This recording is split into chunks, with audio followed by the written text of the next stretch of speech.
So good afternoon, everyone. I'm very glad to have amongst us today Dr. Nishant Chadda as a eminent speaker for Data Dialogues. Let me introduce the speaker to all of you. Dr. Nishant Chadda has a BTech degree from IIT Kanpur and a MA and PhD degree in economics from the University of British Columbia, Canada. At present, he is the head of research at India Development Foundation, an independent economic policy research organization based in Gurgaon.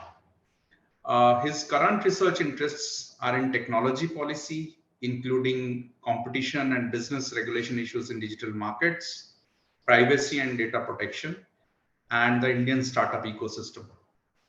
Besides this, another strand of his research focuses on the use of novel data for policy research.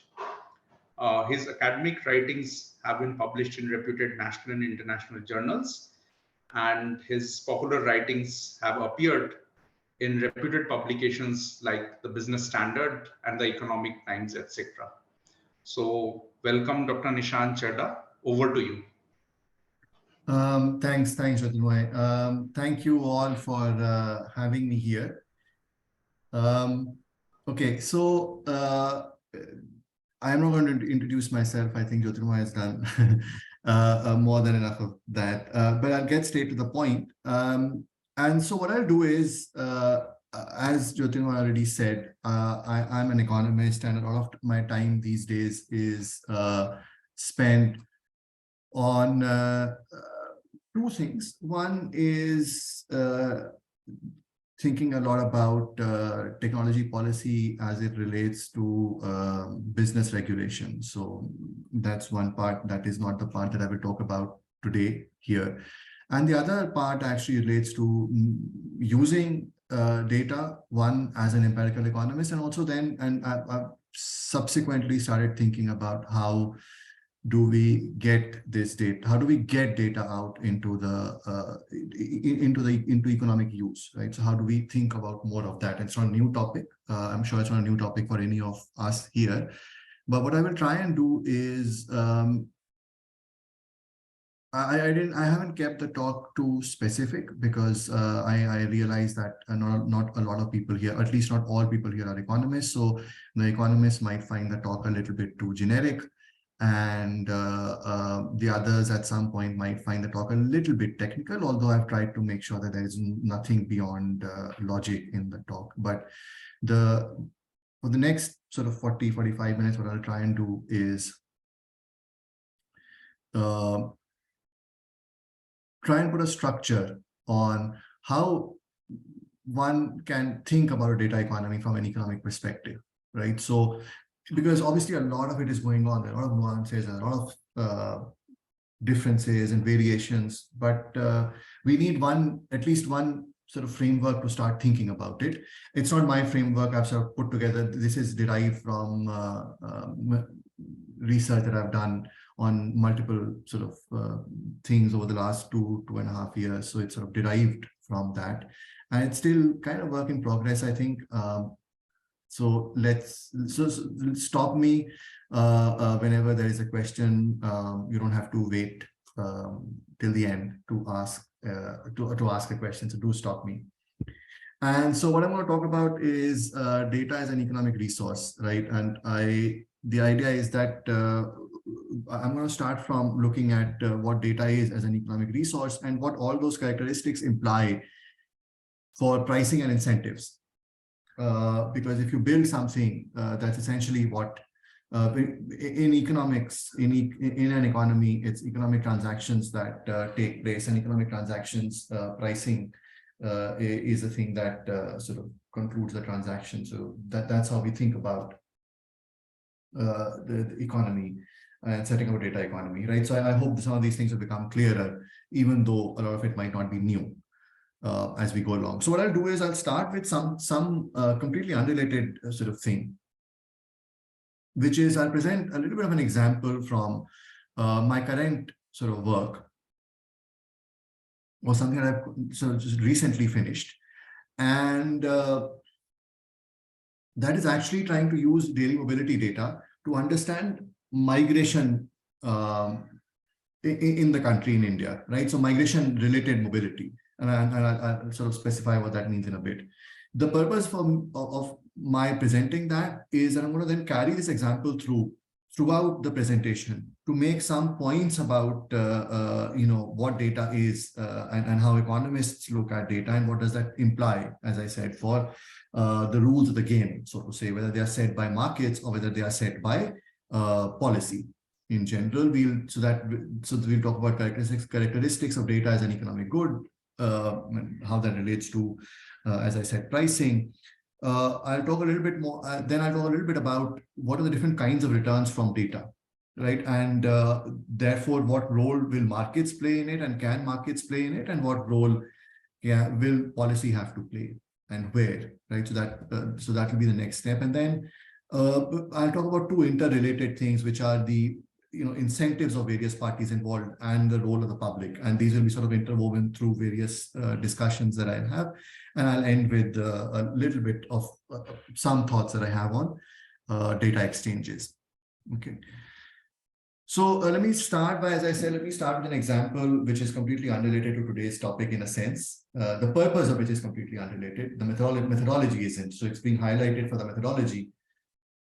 But coming to the purpose of what we did and why we did it is and I'm sure this, we all know, pictures like this were very common in 2020 and not so common in 2021, and I'll show you why therefore research is important and we shouldn't go by media reports. So this is, I think, a picture from 2020, and there was a lot of during the lockdown there was a lot of migrant movement back to home states or home districts, so Karnataka to Bihar and things like that, or Karnataka to Maharashtra. So so those, and because there was a lockdown and there was no transport facility available, we saw pictures like this. So we thought, okay, so how does one understand what is happening? So some questions that are related as an economist, some questions that come to my mind are, what are the more generally, what are the patterns of migrant movement? Who is going where? Who is living where? We have some idea of this, not very good, but some idea. How much of migration is within states and how much across states? Again, we have some idea of this. Decadal, because the information comes from the census, but we have some idea. What we don't have any idea about is what happens to these movements during distress times, beyond images in newspapers. And you see, what we saw in newspapers is mobility, people moving from one place to another. Mobility is just that. It doesn't have another dimension. It is movement from A to B. Migration actually has a component or a dimension of staying. So you don't just move, you stay in a place, which means you change your accommodate what you call home. So wherever you reside, you change the place of residence, right? So that's what migration is. It could be permanent, it could be cyclical, as it is in India, where people move for 3-4 months. So that's what migration is, right? So that these two are distinct things. Now, what we saw was migrants moving back. So it's mobility that is being driven by migrants, right? So it's not reverse migration. Reverse migration would mean that people go back and stay in their home districts, some of which may have happened. Again, we have no idea of that. We just believe it happened. And we then discussed our policy based on that. But we actually don't know what happened really well. So our question was the third yellow point, right? During distress times, how do migrants move? Now, migrants, there's a reason to expect that migrant mobility or movements of migrants are probably not the same as everybody else. I live in Delhi and Gurgaon, and my family for a very long time, my parents used to live in Kanpur. So I would go back and forth because, that was my home, partly. A lot of migrants have that. They have divided homes or divided households, emotionally for sure. And sometimes even materially, right? Because your insurance is back home and your income is in the where you work. Insurance is the people or, the NREG or whatever you get back at home, right? So these are divided materialities also. So there are these various things. Now, we have no, so what is the alternative we have in terms of data? We can use a census, which is at this stage, a 10-year-old data set. Or we could use a survey. which is expensive to collect, right? Because a survey on migrants is very expensive. Migrants tend to be few in pop, and in a lockdown, how will you do the survey, right? So it's almost impossible. It's prohibitively costly. And so this point we'll come back to, of course, during the talk. Data generation is expensive, right? And therefore, because it is expensive, we often talk about what to do with data once it is generated, which is what most of my talk will also be about. We have to be careful. Data has costs to generate. Somebody is bearing those costs privately. If somebody is bearing those costs privately, then there are incentives involved, which need to be careful about. And I'll come back to this point later. But surveys are, and I think we all understand, the surveys, especially social surveys, are prohibitively expensive. And they can't be replicated, right? So you do it once, it's done.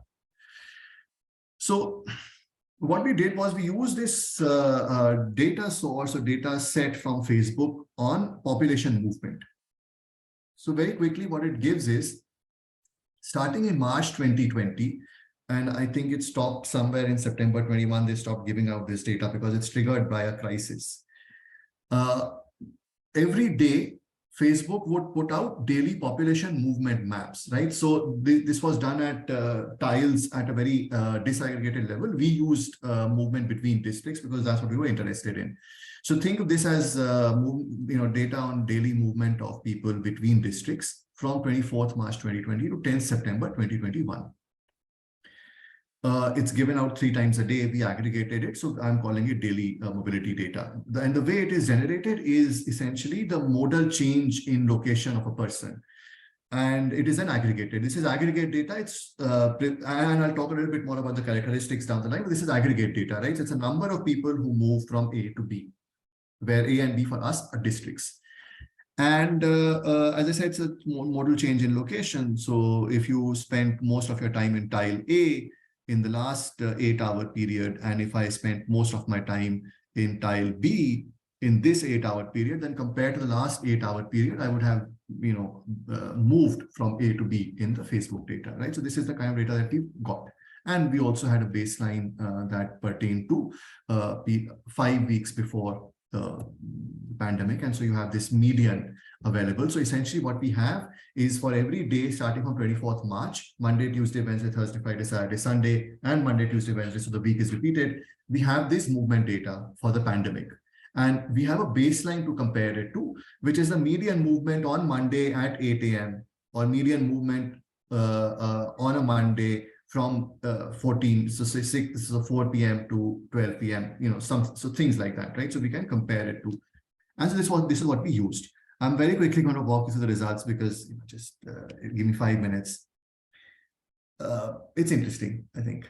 So what we found was that when we did this initially, we found, so how did we do it? We had this movement data, so it doesn't have anything to do with migration. So what we did was we thought, okay, let's do one thing. Let's combine this with census data. And we combined it at the district level. Okay, so we have district qualities from both data, so we combined the data at the district level.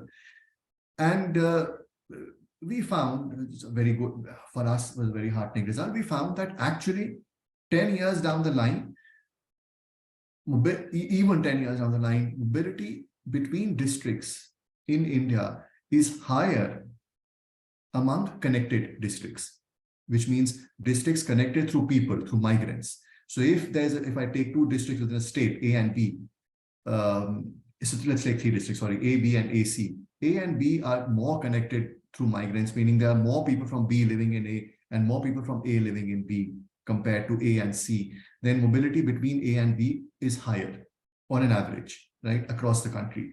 This is for the baseline data. So this is before the pandemic. And so we thought, okay, fine, this is not bad. So there is a relationship between the two, and mobility, as I said, is higher between connected districts. Then we thought, okay, fine, let's see what happened actually during the pandemic. That's our main interest. What happens to people's movement during the pandemic? So this is for the state of Tamil Nadu. This is all the districts in the state of Tamil Nadu. The 2 green lines in the beginning are the lockdown, and then the 2 gray lines at the end of the period, that is the first, that is the second wave.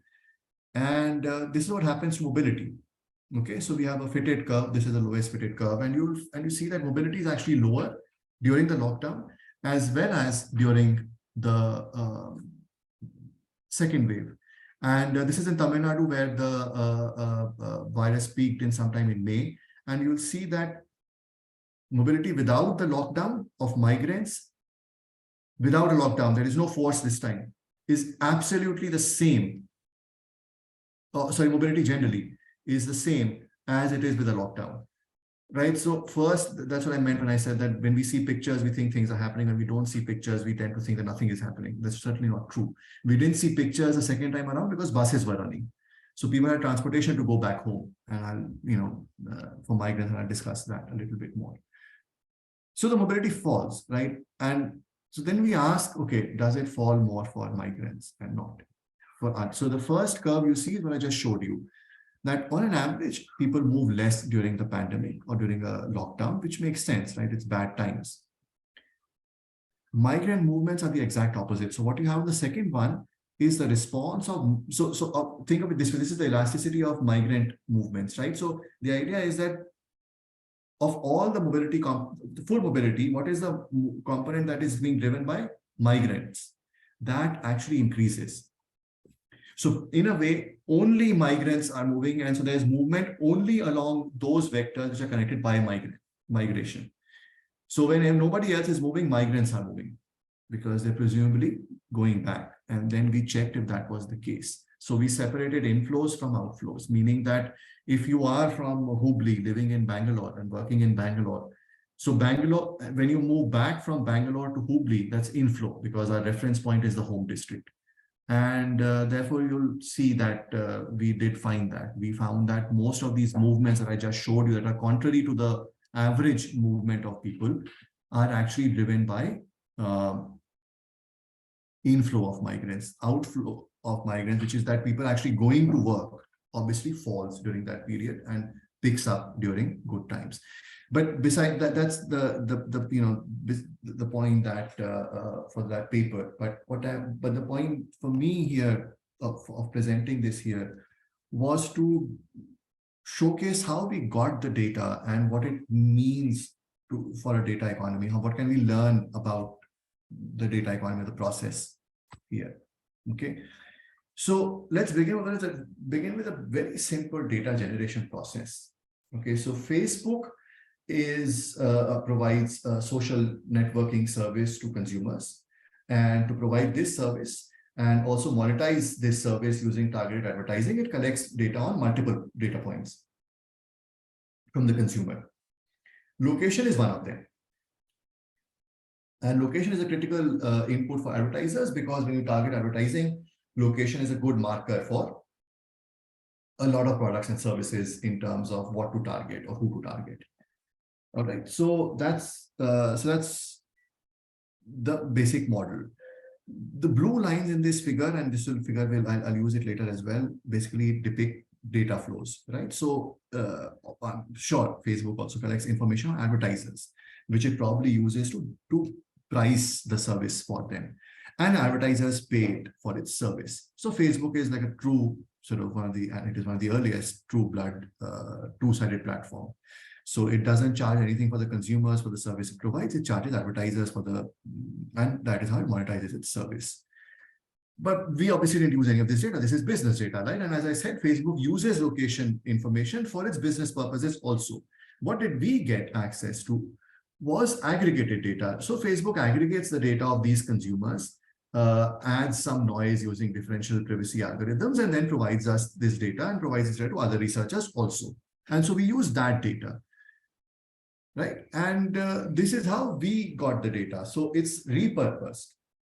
It's not the same data. It's the same data that Facebook is using, but it has been repurposed and it has been aggregated. And we could use it for, I'm sure, something which Facebook never even thought about. I don't think Facebook was thinking about using it for migration research, but we were able to use it, right? So we repurposed the data. We also used this data set in combination with the census data. Okay, so that is where we combined two data sets to get something new out.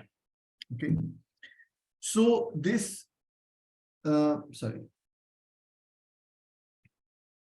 So this is a good segue for me to now move into thinking about data as an economic good. And I'm going to go through some of these properties and sort of try and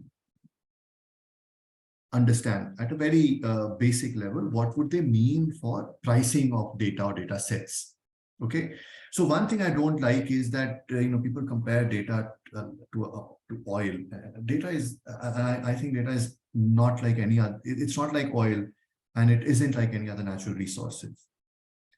Because that is doing doing data an injustice, and it's probably misplacing, because that seems to suggest that data is limited, right? Because oil is limited, and I think that people think that, oh, data is valuable, it is limited, and therefore we have to use data, we have to do something with this data.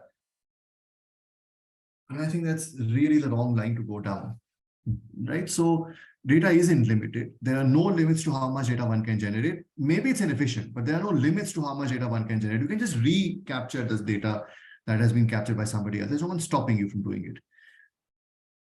And there is also very little value that, there's also, in some cases, no limit to how much value you can generate from data. And we'll see one example of it a little bit later. Right? So data in that sense is much better than oil to me. Different purpose. You can't run cars on data, but data is okay. So, and you'll see that in all of these parentheses, I put these ideas in single quotes. What I mean by ideas is innovation, right? And so an innovative idea. So I'm using ideas as an idea as a way of doing something in the real world. So it's like a recipe. Okay. So an idea is like a recipe. You could patent an idea, but you can trademark it, you can keep it a trade secret, but you can also keep it free. Most of our ideas, actually, the more important ones, are free. Calculus is actually freely available to anybody. It's a way of doing things, and it's a recipe available to everyone. Data has high fixed costs to produce, just like ideas do. Data is also non-rival. And so are ideas, by the way. So what does that mean? See, the fact that I used the Facebook data set doesn't reduce anyone else's ability to use it. It may reduce their returns from it, but it doesn't use the ability to use it, right? So it's basically, so that's what non-rivalry means, that if I'm using something, it has no implication for your use of it. As I said, your value may depend on whether I use it or not, but that's a different issue. Your ability to use it doesn't depend on whether I'm using it or not. Right. So these are some examples of the same or similar data set, which is population movement and related data sets being used for other work by other people. Ukraine, big data in Indonesia, and others. You'll see those things there. Okay. And this is just 6 figures out of, I think, a lot more pages that this website goes into. So that's what non-rivalry means. The data is ideas are non-rival too. By the way, that means that my use of the idea doesn't stop you from using the idea. So in internal combustion engine, the idea is being used by every vehicle uses the idea. Doesn't mean that one vehicle won't work because the other one is using it. That, by the way, is not the case with most economic goods. So if I'm eating an apple, you can't eat it, right? So my use of the apple restricts your use of it. You can't have it if I have it. And pricing of non-rival goods. So how do we price non-rival goods, right? So ideas, information, it's not new. We actually do price these things. We know how to price them, or at least what form the pricing takes. And the most common form of pricing is price per unit access, which is a royalty fee. And in data, this is already the practice. In data, it is called subscription, which is a term that people use for information. So if you get a magazine, which is essentially information, you pay a subscription charge. Okay. And as I said, there are a lot of data companies already out there. The digital world didn't invent them. Market research firms and data companies are much older than this. And they've always worked with subscription charges. So that's the way so we have that thing about how we know how to price non-rival goods. It's through subscription charges. Now, a common challenge when you price something that is non-rival is piracy, because it's, as I said, it's non-rival. So you can easily, and if the replication costs are low, which for information goods they usually are, right? So you can easily replicate data. An idea is carried in a person's brain. So you can't, I mean, replicating it is even lower cost if you have the ability, right? If the training, if you have it. So therefore, a common challenge is piracy, right? So you have pirated books, you have pirated CDs, you have pirated music, and you can also have unauthorized use of data. So you buy the data and I take it from you and I use it, right? So that's always a challenge. With data, this challenge is graver because with, at least in most cases, you can actually figure out where the idea came from. And if that idea was published, you can actually trace it back to that person, right? So you can actually claim that there was abuse of ownership on the idea. But data, you can't. I mean, data, various forms of data can probably be combined to lead to similar information or analysis. So data, this problem is probably graver. There is very little empirical evidence on how to do it, how to stop it. But my guess is that this would be the issue. Because how do you trace the source of unauthorized use of data? And because of what is this free riding problem, so I might leak, so this also relates to privacy issues, because if you find data floating around on the internet, you don't know where the data came from, right? Who leaked the data? If 10 entities, you gave out your details to 10 different entities, then how do you know who leaked the data? Unless some cyber sort of accounting can trace back the thing to one company's servers. So it's difficult. Right. And it also means that marginal cost pricing is not going to be possible in this market, because marginal cost pricing will kill the market. You have a huge upfront cost and zero marginal cost, right? The cost of replication is very low. You cannot price these goods at marginal cost. There's a tendency to, I know, there's a tendency, the thing is always, it's already there. Why can't more people use it? Well, more people can't use it, because if you price it at the marginal cost, then the price will be close to zero and everybody will use it, but only this idea, because after this, the production of ideas will slow down. A lot of ideas or data is created because of a public purpose or research or whatever it is, but most of it is not. Most of it is created for profit, and that will slow down if you don't protect it. So in most cases, marginal cost pricing is not possible. And ideas are priced into everything, by the way. They are priced into your phone through royalties. They are priced into your car through various patented services that are put into the car and so on. Data is recombinant, which was, sorry, did I cover everything on this? Oh, sorry, yes.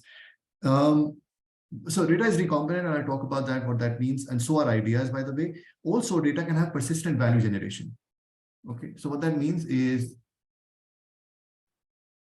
see, what did we do? We took a recent data set, very different in nature, very different in source, and we combined it with a 10-year-old data set that couldn't have been used earlier in the way we used it, because the Facebook data did not exist before 2020. Right.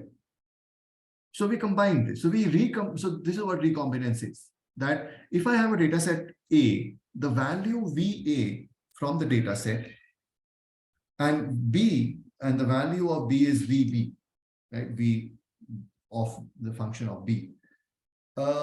Then recombinance implies that the value of the recombined data, or the combined data set VA plus B, is larger than VA plus VB. Okay. Or at least as high as this. So for example, when we combine Facebook data and census data, we hopefully create a non-negligible value for society, right? So as long as it was non-negligible, VA plus B is strictly greater than VA plus VB. Okay. So that's what recombinance means. Now, recombinance implies positive externalities. Yes, Hari. Yes. No? So is that a mistake?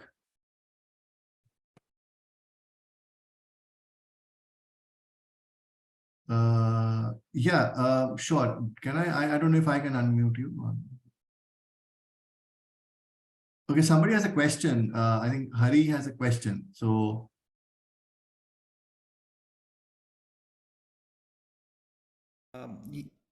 Yeah, hi. Thank you so much. Hi. I hope it's not inappropriate to. No, of course. No. Please Yeah. ask for others too. If you have a question, please stop and ask. Yes, So Hari. there's one missing thing when you say that, recombinant data is, like monotonic or whatever you call it, or increasing, or V of A plus B greater than or equal to V of A plus V of B, which is the cost of the innovation which went into actually combining those, right? Which is not something which can be replicated easily, right?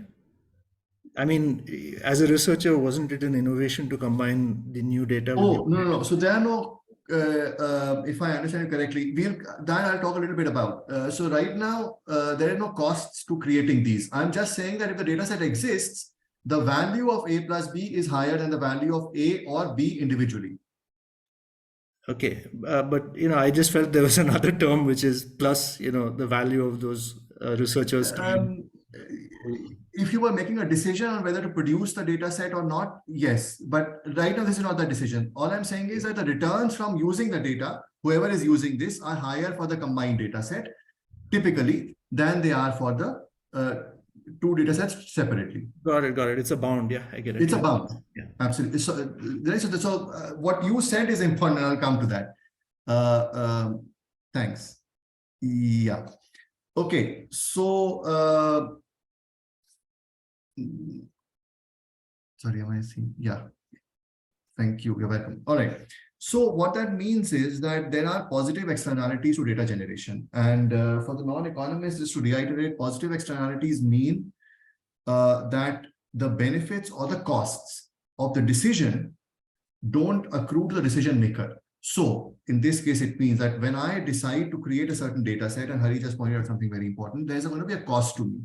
I have to decide whether I should undertake that cost or not, which is the benefit that I will get from generating that data. I will only look at my benefit, not considering the fact that this data would have potentially positive values for other people as well, because they aren't taking the cost. I am.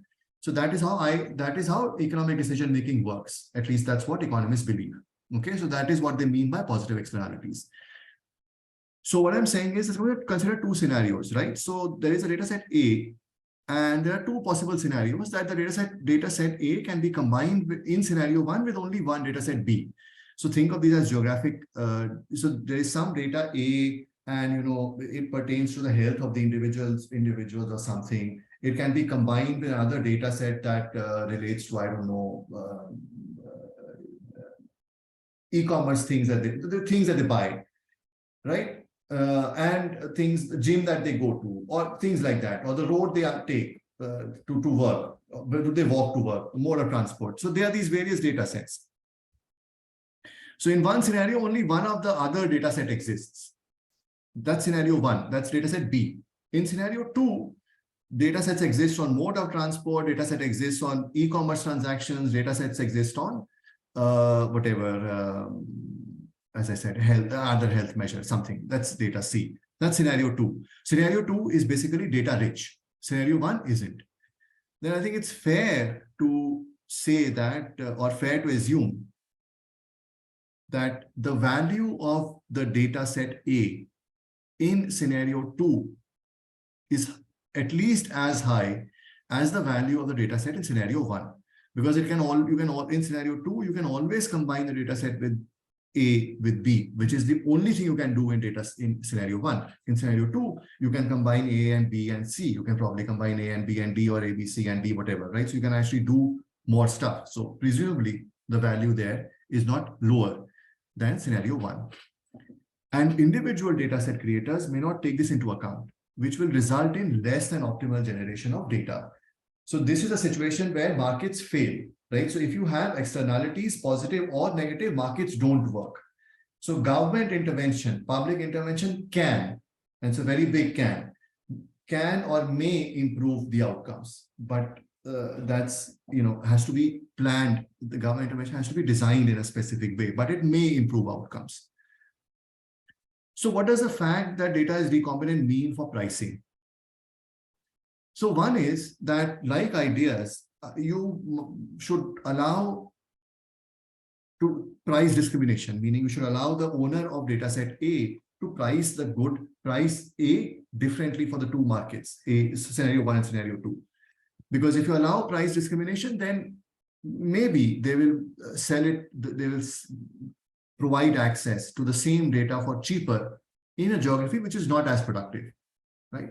Compared to a geography where they can extract more value. But if you don't allow price discrimination, they will only sell the data in scenario 2. They will not sell access to the data in scenario 1, because that's the optimal thing to do, right? So you extract full value from one scenario, but don't do it in another, because you have to set one price. So don't force companies to set one price on data. And price can have various implications. It doesn't have to be just the market price, and we'll touch a little bit upon that as well. So that's one thing that means, right? The other thing it also means is that bundles of data sets may be much more attractive than individual data sets. Okay. The same reason that you have these standard essential patents. Bundles of patents are typically more attractive than patents, the individual patents themselves, because they work together. And finally, this externality also has huge implications for public data sets. And I'll talk a little bit about this. I think I'm going to be short on time, so I'll try and rush up very quickly, but we'll talk a little bit about it. And as I've already said, data is persistent. We used a decade-old data in a way nobody was thinking about. These people in 2022 published a paper in Nature Communications, which actually used some genomic, it is data after all, some genomic data from 1918. Who knew that you would be able to publish an article, but because there was a pandemic, they were able to publish this article and create some value, hopefully, out of it. Now, so not only is data persistent, its value over time is also uncertain, because you can't predict the pandemic, so you can't predict what will become important when.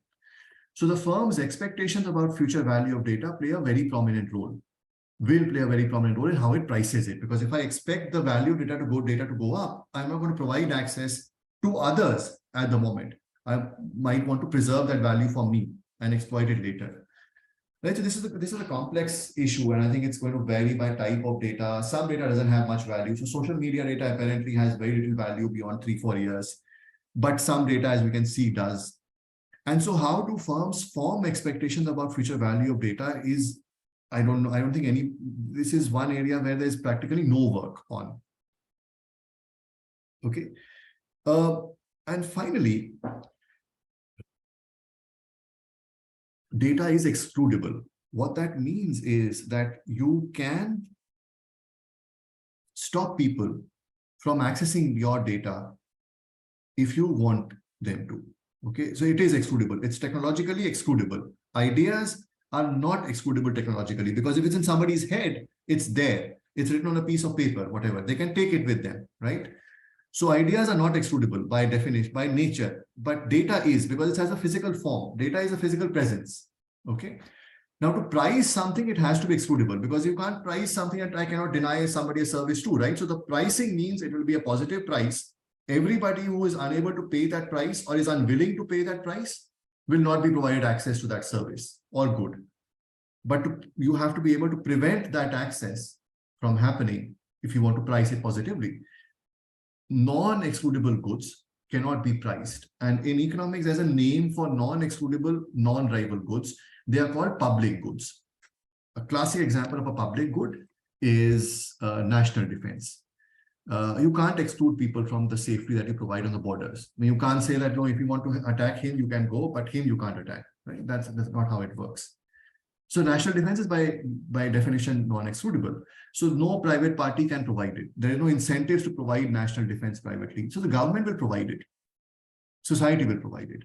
Ideas are made excludable by law, by granting a patent or a protection of another form. Data is the opposite problem, because data is excludable. We are now working towards trying to break down some of these excludability, right? But as I said earlier, you have to it is very critical how you do it. This was the point raised by Hari, that data generation, of course, is not automatic. It requires what I will call IA, not AI. It requires IA, which is incentives and ability. Okay. So these are my friends. They published something very recently, and I'm happy for them. But when we were discussing, they got the idea of using the mobility data from me, because I said that this is something I'm working on. It could be very useful in your paper. My paper has not been published yet, but theirs has been, right? So all I got was an acknowledgement. What they got was a paper. So existence of the data set itself and the existence of value from data depends on the ability of the entrepreneur and, the company or the researcher. And so what does it mean for what that means for pricing is that presumably the value of the data is not the same for everybody. We've talked about combining it with different data sets, but not everybody combining two data sets will be able to produce the same value. Even if I tell them to combine the two data sets, it will not work. So if I am the holder of the data set, or I am the one who controls the access, then I would like to provide access to the entity that can generate more value out of it. Why? Because I'm going to charge, if I'm a monopolist, I'm going to charge a price for that access, and that price will be pretty much equal to your valuation. Okay, so if you can generate, so if I have a data set, person A, person 1 can generate 100 rupees from it, person 2 can generate 200 rupees from it, then I would like to provide the access to person 2, because I can charge 199 rupees for them, from them, and they make a positive profit, 1 rupee. Whereas person 1 will only pay me up to 100 rupees and then drop out. So I would like to sell to the highest bidder, which is what society wants. But I have to know who is valuing it, what the valuations and abilities are. Okay. So that's the insight about pricing. And if I don't know, this is asymmetric information, I don't know whose valuation, who can use the data better, then I would like to figure that out before I sell the data, before I provide access. Right. So, yeah, okay. So, I think there are some questions, but let me just quickly go through the next few slides and then we'll come back to the questions, since, so just give me maybe 5 more minutes. Okay. So now this is something that I sort of hinted at earlier, but the question is there an idea embedded in the data? So is the idea of connecting two data sets, should it be a protected idea? Now I put the paper, I'm a researcher, so I put it in public domain, and that's, so the paper is public. Show it my friends. But what if I'm running a company on it? Wouldn't you want to give me some protection so that I can generate some economic value from what I'm doing? Because if I knew everybody would steal it, then I won't do it. Okay. So similarly, in every data set, there is this value that is embedded in the whole process. You can't take it away, because if you take it away, then in a static sense, it might make a lot of sense, but it will reduce data creation. Right, and ability is endogenous. What that means is, a lot of people, when we present this, a lot of economists point out that the Facebook data is not representative. Why don't you use cell phone data? Isn't there more cell phone coverage? Well, we could use cell phone ping data, but the cell phone operators don't give out the data in any usable format. And I think the reason for that is because Facebook is a data company. It is set up as a platform which monetizes itself through information generated by processing user data. And therefore, it has the incentives and the capabilities to develop it has the incentives to develop the ability to process data. And therefore, for Facebook, it's a very easy extension to put a team of 2 or 3 people together to create these aggregated data sets and use differential privacy algorithms, which the telcos don't. So they would have to go a very long mile to actually be able to put this data out. And therefore, incentives create a lot of down the line, create a lot of implications. Okay.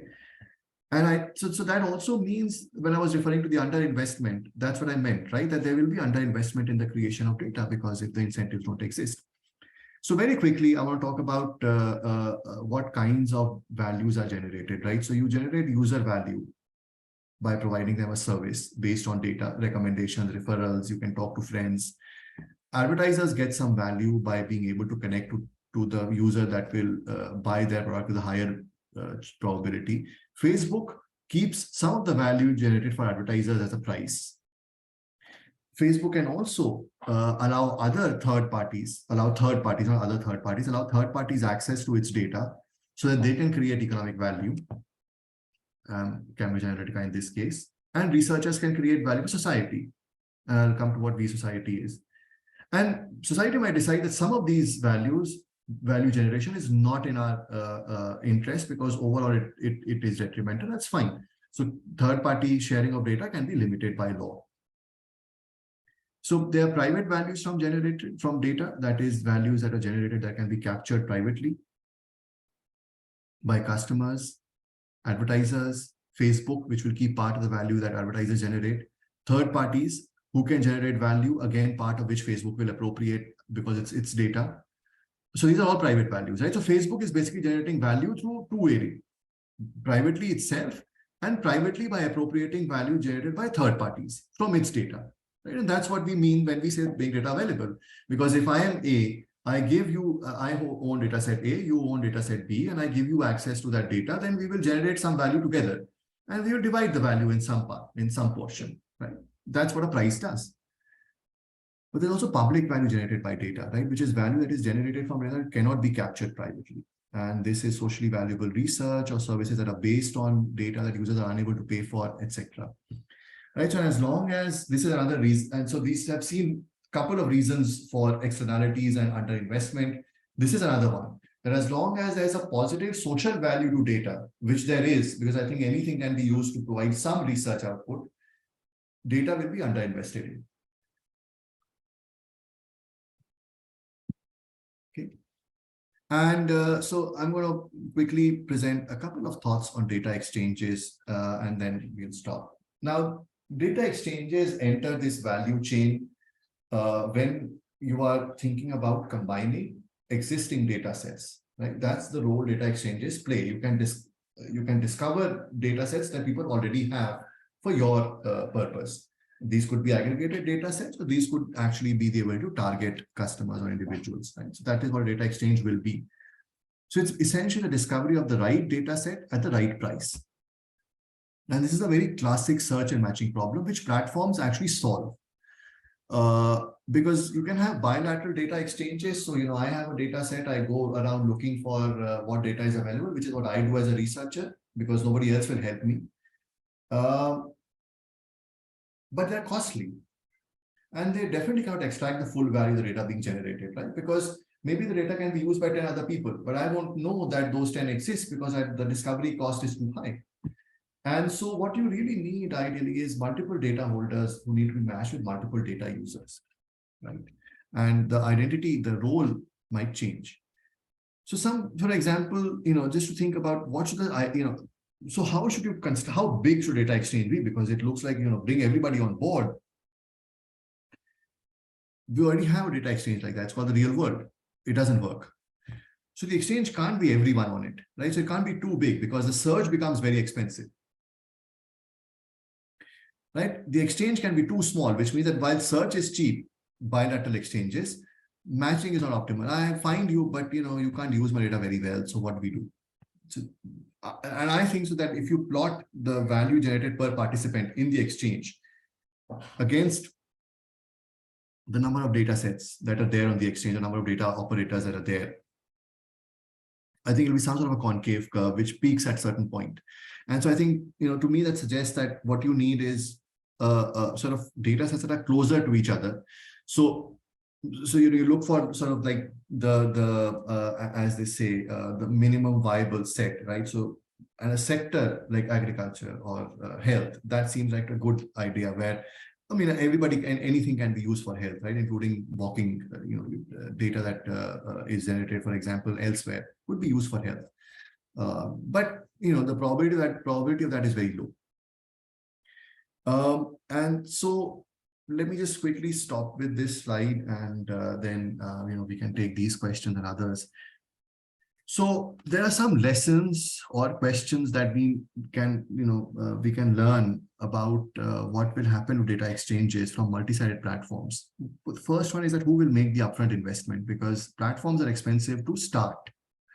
They don't bring in any money for for a very long time. Why? Because you're trying to bring two sides of the market together. So unless both sides are together and are trading at volume, you can't generate profits.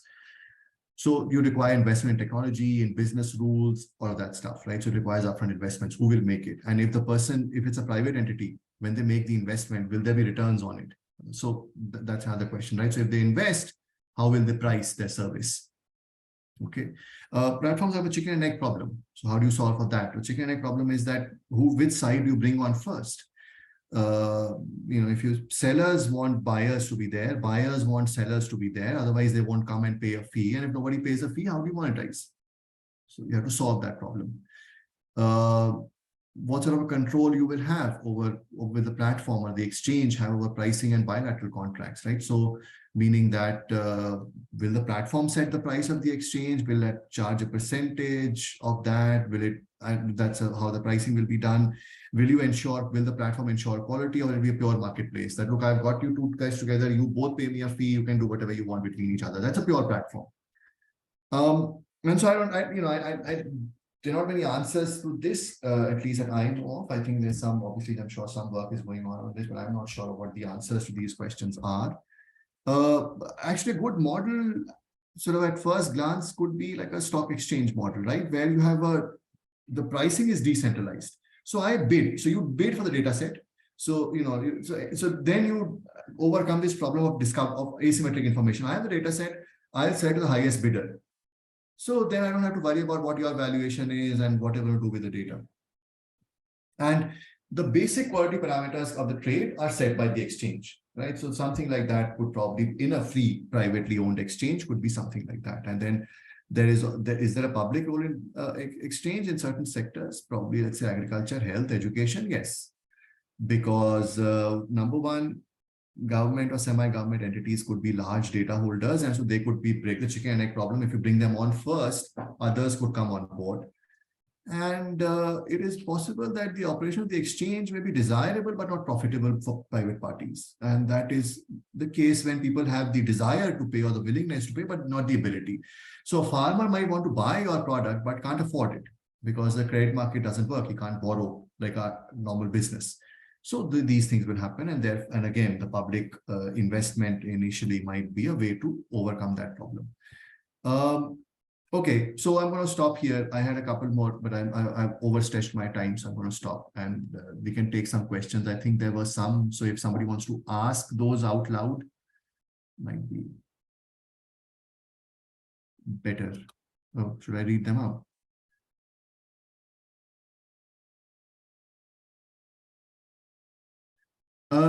Sandeep, that's a bit,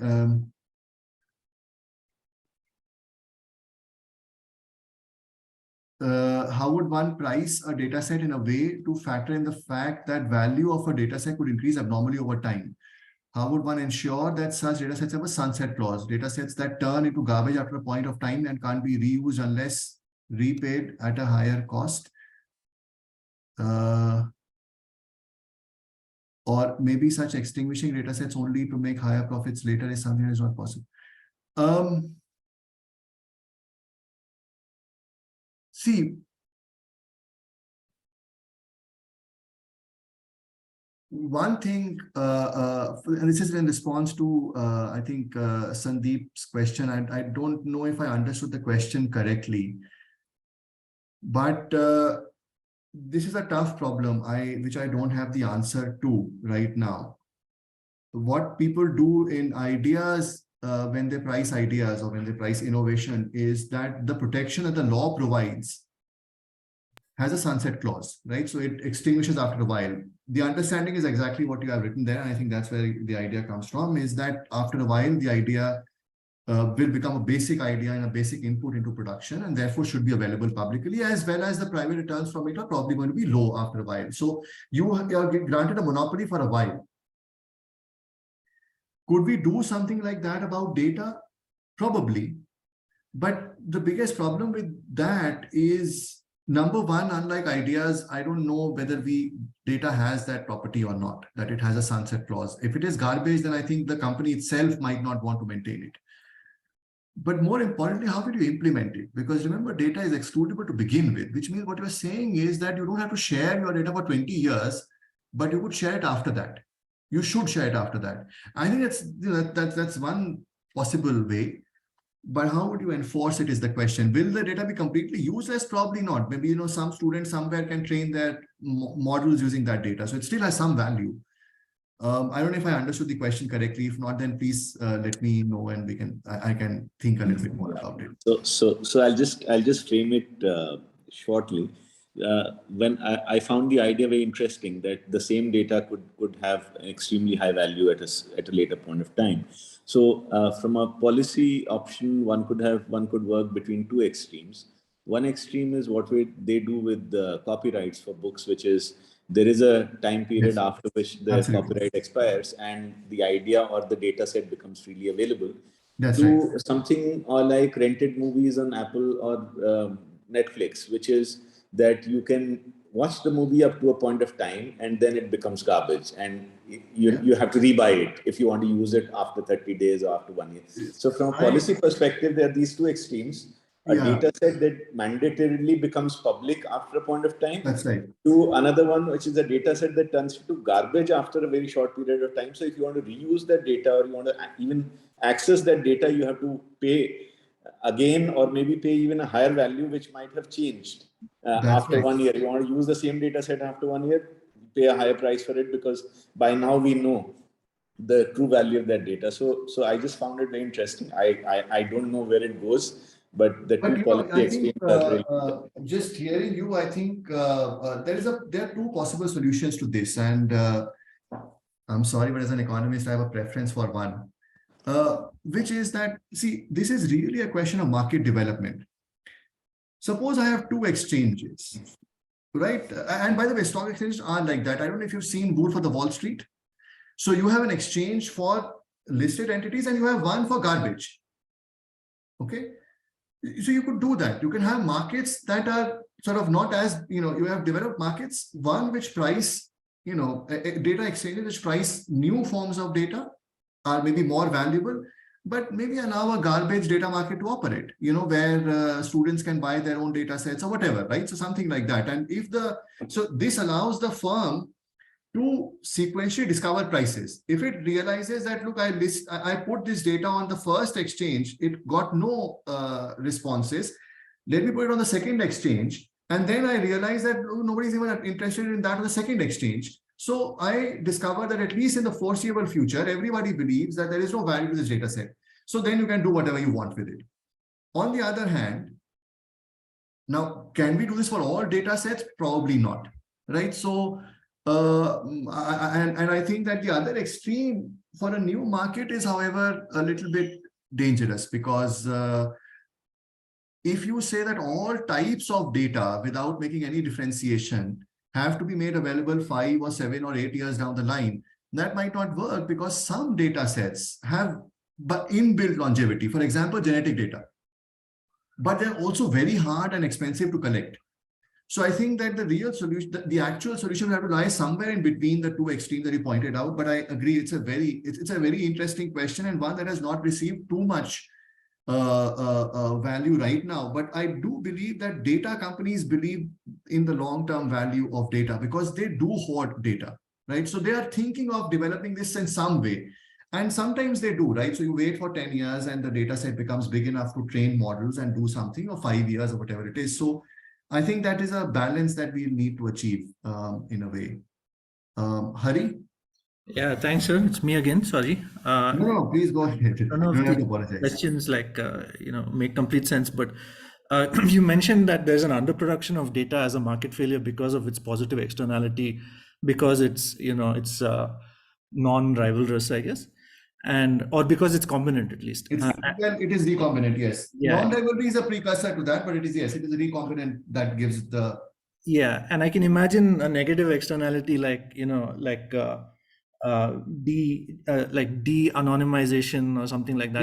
Yes. So you can have negative externalities on data principles, right? Yes, through privacy leaks and yes. Yeah, so the question is, I don't know how it works for a general marketplace, but for this kind of marketplace with this kind of good, how do you actually detect the market failure? Because it's just a theoretical sort of hypothesis, right? Like there will be less production of data because of, recombinant increase in value or something like that. So is there a quantitatively grounded way to detect it in an actual marketplace? That's my first question. Mm-hmm. And my second question is, regarding the value of data, you said marginal utility doesn't really apply because of the ease of replication, which will kill the marketplace if you start pricing for something. Marginal cost pricing, yes. Yeah. So, but if you consider the innovation cost, right, for training models, which is primarily what data is used for, after the model is trained, unless you need to retrain it, you can anonymously, you can figure out a way of not needing to buy more data to train it, right? So is it possible to value data by that cost, especially in a marketplace where the innovation process ensures that everybody sooner or later knows what models are being built, right? So we can. So let me take them in the order you asked them. So the first question is that which, sorry. So the first question related to negative externalities, right? The first one is how How do you detect do externalities? you detect it? Yes. Well, ideally, you would detect, look for increase in returns to data, and you would see whether the data collection efforts have gone up. And I think there are a lot of sectors like that, right? So to me, one prominent example is fintech. Okay. So I'll tell you what I mean by that. So UPI in India is free, right? By law, UPI, so you can't, so UPI is a two-sided platform where you can't charge merchants or customers to complete the transaction, right? Yeah. So why do PhonePe and Google and Paytm, why do they invest in? Because it has, it's a cross subsidization which gives them business advantage. Yes, but you still are losing money. So why are you doing it? Because it gives you a benefit somewhere else or a market capture. I think, no, why would you want to capture see, you want to capture a profitable market. No, who cares about capturing a market that doesn't generate value? It's a channel for beachhead markets. I think the game, yes, I think the game is that you're going to move up to a different market where this data will be critical, right? Yeah. So we know that, so I think examples like this, while not formal, suggest to me that there is something to this logic, right? That if you increase the returns to data, you will get more investments. And conversely, that's a good, in the Indian context, I think that's a very good question, that can we find empirical evidence for this? So right now it's a theoretical understanding, which generally is true in most places. And you could, however, think about more complicated situations or models where it isn't, and that's fine. So, but to me, there is, I think, some evidence that this relationship is true. The second one, if I understand this correctly, you have to if your question correctly, I think I have to differentiate between two things. Yeah, but there's one assumption in the question, which is that in 5 years' time, everybody competing in the marketplace will know what all the models are anyway. Yeah, but true. But I think that's more or less that's probably true. Ideas everybody will know. So if you want to protect an idea, do it differently. India doesn't give out copyrights to software, so we have a problem. But anyway, right? So that's a different question. I don't want to go there. But see, in your question, you are, I think, combining data with ideas, because the algorithm is an idea. The model is an idea. It should be protected. India doesn't protect them. The US does. Data is an input into that model. It is not. So these are two distinct things. They are both non-rival and they both share a lot of characteristics, but they are not the same thing. We are not talking about the idea layer. We are talking about the data. And I'm talking about the characteristics of this particular input. Now, so this is almost like a machine which everybody can use, right? So that's what the good thing about data is. It's still a machine. It's an input. You don't consume data. You consume the results of the model. Well, actually, I was re-quoting your idea on different markets and geographies. Like, I just meant, like, if Uber and Ola and all the transport companies are competing for some data because it gives them some value, then demand and supply should set an equilibrium of a high price point based on the value it creates. Yeah. I mean, that's what I'm saying. So but that part, you are right. I think like any other good, Yeah. if you, like I said, right, if there are three companies competing for it, and I have access to a certain, let's say, street light data set or whatever that is valuable to someone, then if it is a market operating, then I would give it to the company which values it the most. And the economic way to do that is to have an auction, right? I ask people to bid for the data and I give it to the highest bidder. Got it, sir. Anyway, thank you for entertaining my questions. Yeah. Thank you. You're welcome. Thanks. There was another question. I'm not sure if. Okay. So. Okay. So I mean, Vasant here. It was a good talk, and I was so happy listening to you. My question was more about a similar example that you gave a while ago regarding the UPI transactions, right? Like, as a data exchange, I'm speaking more towards being an exchange provider, not from a point of view of a data analyst or a software provider who does something around using the data. So as a data exchange, if I'm enabling two parties to connect together, like for example, you can consider more or less like a payment that I used to make for getting services from a telecom operator or so. So when should that money be given back to them? Like, is it like, for example, I'm paying something for a service that I'm going to use for the next 1 month of a particular data set or something, which I assume, like, for example, there is a bus data that's coming.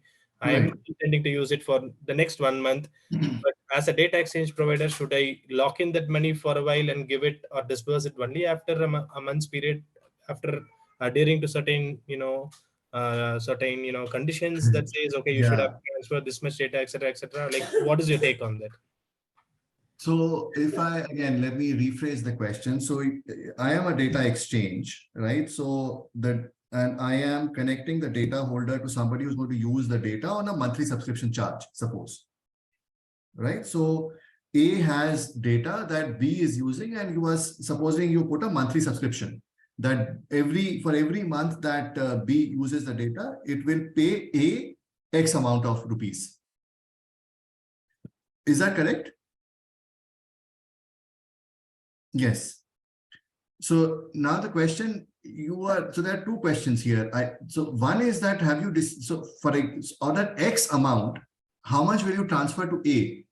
Right? As a data exchange, that is the first thing you have to decide, because you want to charge for your service, don't you? So your charge will come from taxing this transaction. So this B pays A amount X, you have to tax the transaction, right? So you either take a fixed amount or you take a percentage, whatever, you decide that.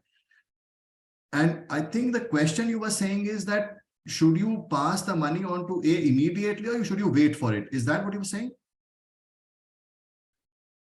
So, sorry. Yeah, exactly. Yes.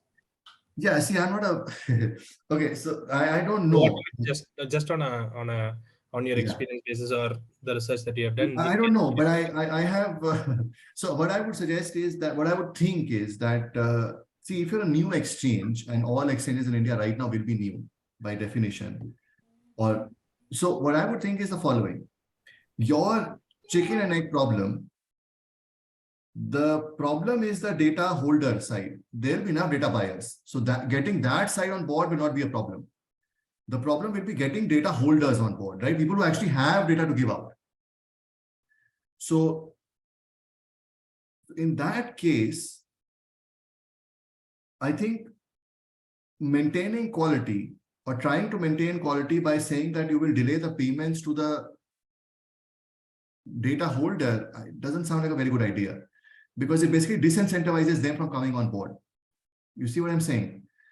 I assume that you want to withhold payment because you think because you want to give them some time to verify the quality of the data. Is that right?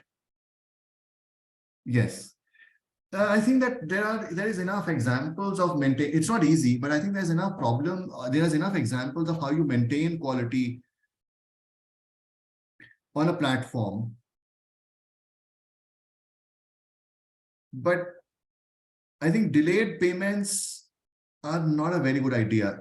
And usually you can only delay payments to the subsidy side, right? So for example, labor market platforms sort of tranche payments to the gig economy workers, right? So Uber and Ola and drivers. And I don't know if it is possible with a data holder. You might want to think, this is just, sorry, I'm no expert, but this is just something that seems to me that there should be a better way to maintain data quality, right? And reputation is good platforms actually use reputation as a mechanism to maintain data quality, right? So one way to do that is to say that, look, if you are 10 years old on the platform, if you sell 10 data sets on the platform, or if you sell 10 to 10 different people, give you attractive prices. So I'll give you can reduce your margin for reputable data holders.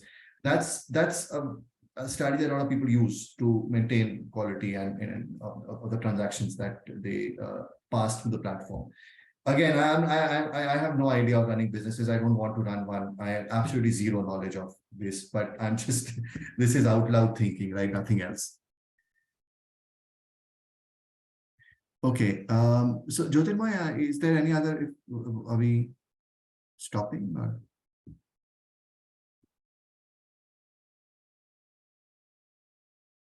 Yeah. Okay. Sorry. So we are stopping now, right? Just hang on, Nishant. Jyotirmay, are there any more questions? I haven't followed it. I'm not seeing the chat window. Okay, so this is maybe in the common chat window. There are no more questions, so maybe we can just wait. Anybody would like to ask a question, then we can raise hand. Otherwise, so I guess there are no more. Okay, I think I would like to maybe thank once again Nishant. It was really great talk, especially I think amongst our team. I'm from IUDX, and we have a lot of people who deal with data, but I think when somebody asks about monetize, it's a good thing to get this perspective. And I mean, hopefully we based on models and maybe such inputs that you've given, and maybe based on some more research inputs, we'll be able to put in some kind of some kind of technological wrapper around as to how we actually get down to some Sure. Actually monetization once the model is clear. It's a great talk, and I'm looking forward to anyway seeing you. I think next week in Bangalore also. So Yeah. so I think we can terminate the call then. And I think once again I would like to thank from IUDX side. It was a really great talk. And yeah. See Thank soon. you. Yeah. Thank you very Bye. much. Bye. Bye. Thank you, sir.